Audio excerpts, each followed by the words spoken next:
Tired of manual calculations slowing down your Zoho CRM workflow? Let's unlock the power of formulas in Zoho CRM to automate tasks and manipulate data. First, navigate to the Setup menu by clicking on the gear icon in the top right corner of your screen. Under Setup, go to Customization. Then select Modules and Fields. Choose the module you want to work with. For example, let's select the Deals module. Now, click on the Add Custom Field button. This is where the magic happens.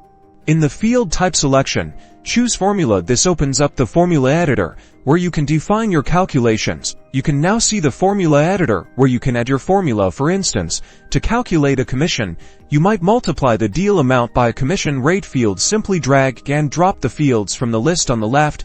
Use mathematical operators like plus, and incorporate functions like if, sum, or date functions as needed.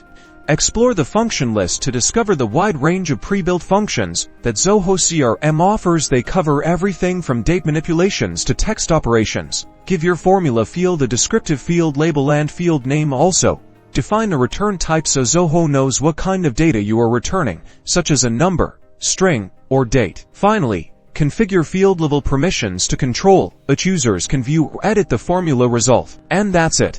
Save your formula, and the next time you view a deal record, the formula field will automatically display the calculated result. You can use formulas to automate everything from calculating discounts to tracking key performance indicators.